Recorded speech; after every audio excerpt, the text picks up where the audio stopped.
স্বামীর চেহারার দিকে তাকিয়ে দোয়াটি 3 বার পাঠ করুন। স্ত্রীর কথায় স্বামী উঠবে বসবে, যা বলবেন তাই করবে।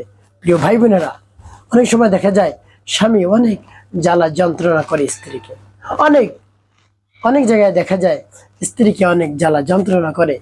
তো এরকম যদি আয়াতটি পাঠ করে স্বামীর চেহারার দিকে তাকিয়ে ফু দিতে পারেন, তাহলে স্বামী স্ত্রীর কথায় উঠবে বসবে, যা বলবেন তাই করবে। ভাই বোনেরা, খুবই দামি এবং গুরুত্বপূর্ণ আমলটি আপনি শিখে রাখুন, আপনার কাজে লাগবে। আমলটি করে যখন আপনি লাভবান হবেন, উপকার পাবেন, আনন্দে আত্মহারা হবেন ইনশাআল্লাহ। তো এই আমলটি কেমন করে করবেন? এই আমলটি করার পর যখন দেখবেন স্বামী বাধ্য হয়ে গিয়েছে, আপনি স্ত্রীর কথায় উঠে বসে, তখন একটি কাজ করবেন, আরো বেশি স্বামীকে ভালোবাসবেন, জান প্রাণ দিয়ে দেখবেন কখনো আপনাকে জ্বালা যন্ত্রণা করবে না, আপনাকে ছেড়ে যেতে চাইবে না, পরকে লিপ্ত হবে না, অন্য কাউকে সে ভালোবাসবে না, অন্য কারোর দিকে সে তাকাবে না। একটি কাজ করবেন, সেটি হলো তাকে আরো বেশি ভালোবাসবেন, দেখবেন সব কিছু ভুলে আপনাকে ভালোবাসবে। সেই আমলটি কেমন করে করবেন বলে দিচ্ছি। শুরুতেই স্বামীর নাম, স্বামীর মায়ের নাম সংগ্রহ করতে হবে। তারপরে উত্তম রূপে পবিত্রতা অর্জন করে পবিত্র স্থানে বসবেন কিবলামুখী হয়ে। এরপরে চোখ বন্ধ করে দিবেন, আমলের দিকে মনোযোগ নিয়ে আসবেন, আর দুনিয়ার যত ধরনের চিন্তা সব জেরে ফেলে দেবেন। এরপরে সর্বপ্রথম জীবনের গুনার কথা স্মরণ করে ক্ষমা প্রার্থনা করবেন, আস্তাগফিরুল্লাহ আস্তাগফিরুল্লাহ আস্তাগফিরুল্লাহ, বা পূর্ণ ইস্তিগফারটি আপনি পাঠ করতে পারেন, আস্তাগফিরুল্লাহ রাব্বি মিন কুল্লি যামবি ওয়া আতুবু ইলাইহি লা হাওলা ওয়া লা কুওয়াতা ইল্লা বিল্লাহিল আলিয়্যিল আযীম। এভাবে ইস্তিগফার পাঠ করে হয়ে গেলে 3 বার দুরূদ শরীফ সাল্লাল্লাহু আলাইহি সাল্লাম সাল্লাল্লাহু আলাইহি সাল্লাম সাল্লাল্লাহু আলাইহি সাল্লাম ইস্তিগফার এবং দুরূদ শরীফ যখন পাঠ করা হয়ে যাবে, এরপরে আপনি কি করবেন?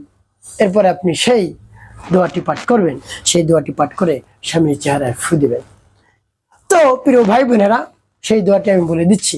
দোয়াটি পাঠ করার পূর্বে আল্লাহ রাব্বুল আলামিনের কাছে বলবেন, হে আল্লাহ, আমার স্বামীকে বাধ্য করে দিন, আমার কথা যেন উঠে বসে, সে যেন আমাকে আর কোনো ধরনের জ্বালা যন্ত্রণা না করে।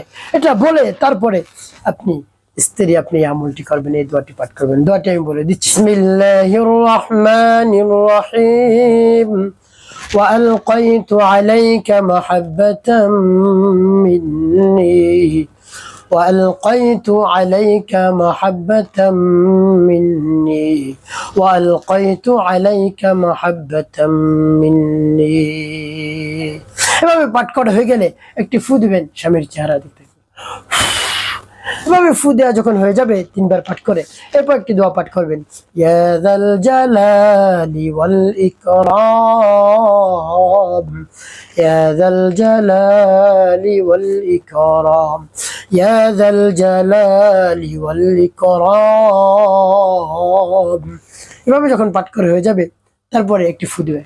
এভাবে যখন পাঠ করা হয়ে যাবে, শেষে নবীজি সাল্লাল্লাহু আলাইহি ওয়াসাল্লাম মুহাব্বত নিয়ে ভালোবাসা নিয়ে 5 বার দুরূদ শরীফ পাঠ করুন। আল্লাহুম্মা সাল্লি আলা মুহাম্মাদি ওয়া আলা আলি মুহাম্মাদ কামা সাল্লাইতা আলা ইব্রাহিম ওয়া আলা আলি ইব্রাহিম ইন্নাকা হামিদুম মাজিদ। আল্লাহুম্মা বারিক আলা মুহাম্মাদি ওয়া আলা আলি মুহাম্মাদ কামা বারাকতা আলা ইব্রাহিম ওয়া আলা আলি ইব্রাহিম ইন্নাকা হামিদুম মাজিদ। সাল্লি আলা মুহাম্মাদি ওয়া আলা আলি মুহাম্মাদ কামা সাল্লাইতা আলা ইব্রাহিম ওয়া আলা আলি ইব্রাহিম ইন্নাকা হামিদুম মাজিদ। আল্লাহুম্মা বারিক আলা মুহাম্মাদি ওয়া আলা আলি মুহাম্মাদ কামা বারাকতা আলা ইব্রাহিম ওয়া আলা আলি ইব্রাহিম ইন্নাকা হামিদুম মাজিদ। সাল্লি আলা মুহাম্মাদি ওয়া আলা আলি মুহাম্মাদ কামা সাল্লাইতা আলা ইব্রাহিম ওয়া আলা আলি ইব্রাহিম ইন্নাকা হামিদুম মাজিদ। আল্লাহুম্মা বারিক আলা মুহাম্মাদি ওয়া আলা আলি মুহাম্মাদ কামা বারাকতা আলা ইব্রাহিম ওয়া আলা আলি ইব্রাহিম ইন্নাকা হামিদুম মাজিদ। এভাবে যখন দুরূদ ইব্রাহিম পাঠ করা হয়ে যাবে, মুখে ফু দিবেন। প্রিয় ভাই বোনেরা, তো এভাবে আপনার আমলটি করা শেষ। আপনি একজন স্ত্রী, আপনি এই স্থানে বসে রব্বি কারিমের দরবারে হাত রাখবেন, আল্লাহ, আমার স্বামীকে বাধ্য করার জন্য, বশ করার জন্য, ভালোবাসা পাওয়ার জন্য আমলটি করছি, আল্লাহ আমাকে যেন আরো বেশি গুরুত্ব দেয়, এই জন্য আমলটি করছি। আপনি তাকে আমার বাধ্য করে দেন, বসে এনে দেন, হ্যাঁ আল্লাহ, আমি যা বলবো তাই যেন সে শুনে। এভাবে আমার বাধ্য করতে করে দেন। আল্লাহ রাব্বুল আলামিনের কাছে এভাবে বিশ্বাস নিয়ে বলবেন, দেখবেন অবশ্যই আপনার স্বামী আপনার বাধ্য হবে।